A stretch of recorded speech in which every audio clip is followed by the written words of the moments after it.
yako sana mbele. Hebu tuende mbele. Piga makofi na mbele. Wote piga makofi. Hallelujah. Hebu piga makofi. Aha.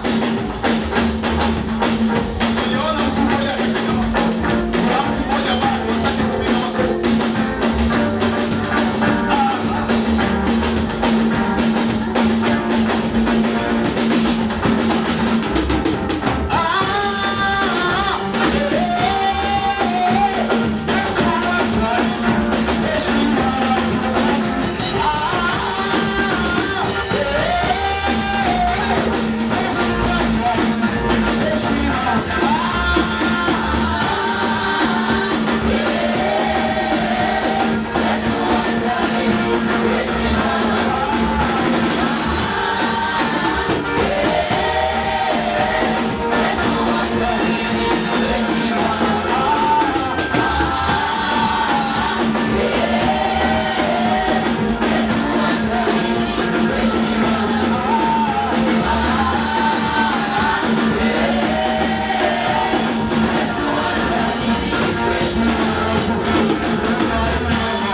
Yeye Bwana yuko mahali hapa. Tunamwasilisha leo katika ibada ya leo. Kwa kuwa uwepo wake uko mahali hapa. Kwa kuwa uwepo wake uko mahali hapa. Wewe Bwana uko mahali hapa. Wewe mwaminifu hakuna kama wewe. Maserati na makerubi walipiga magoti na kumwinamia wewe Bwana, wakisema mtakatifu, mtakatifu wewe Bwana.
Amani ndani ya moyo wake ukatoweka.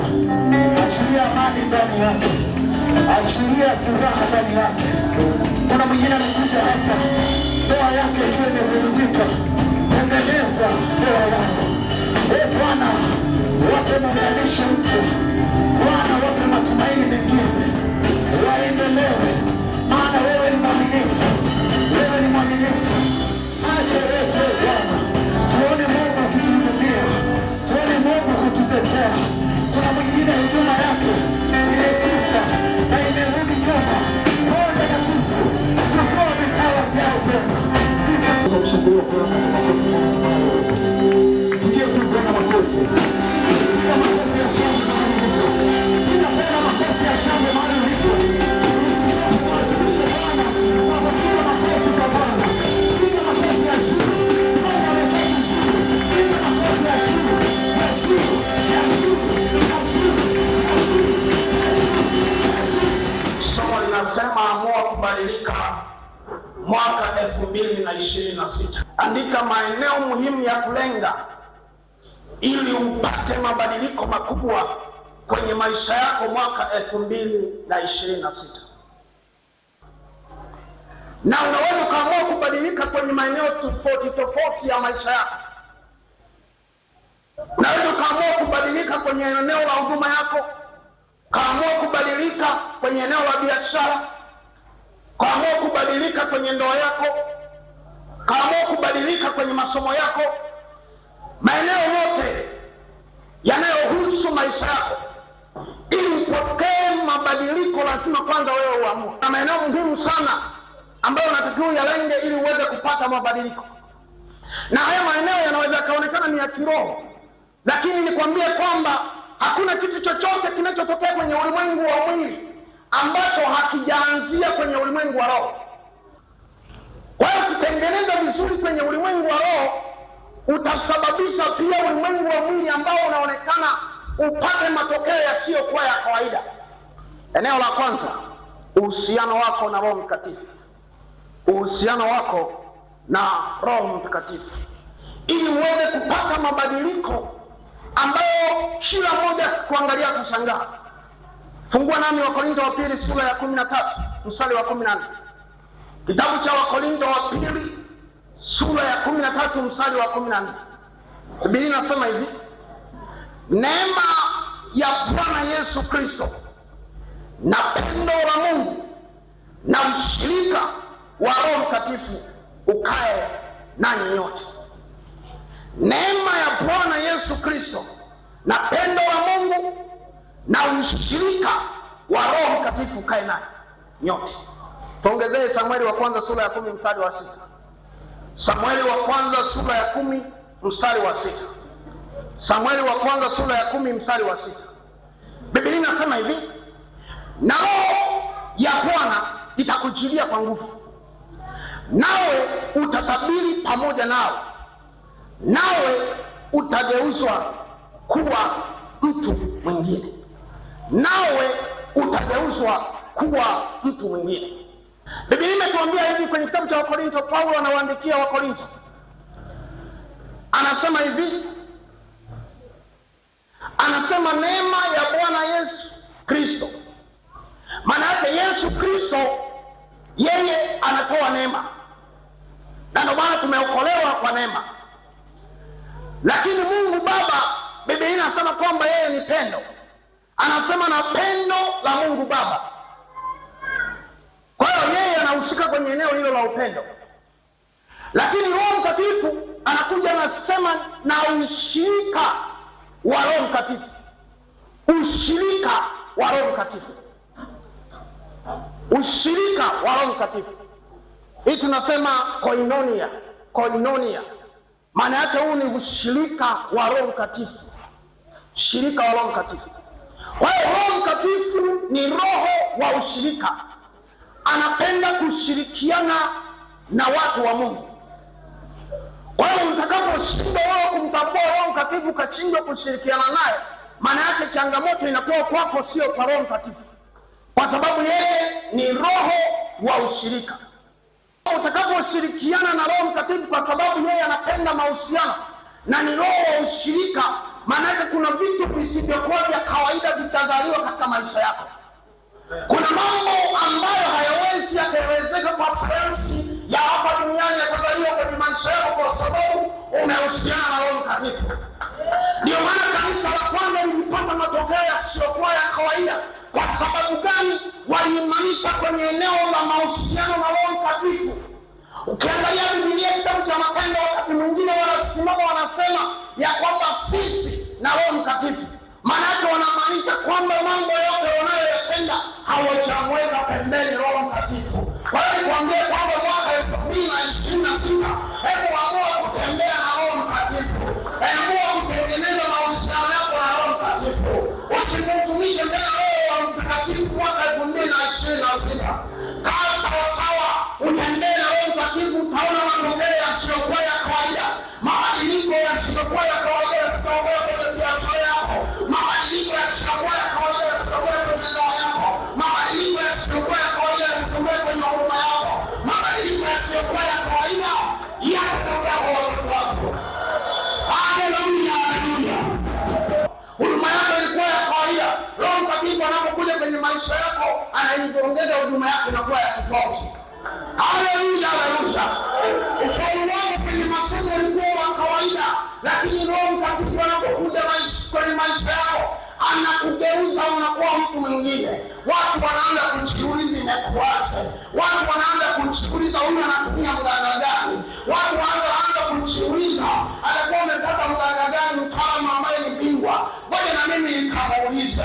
Au akija kukuuliza unamwambia kwamba Bwana ndiye mchungaji wangu, sitapungukiwa na kitu.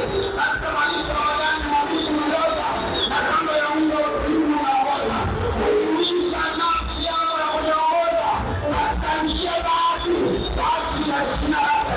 Na mshauri na mkono wangu sitaogopa mabaya, kwa maana yeye yupo pamoja na mimi.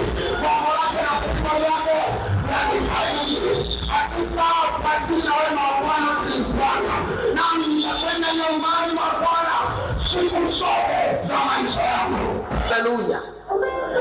Jambo la pili au eneo la pili ni maombi. Eneo la pili ni maombi.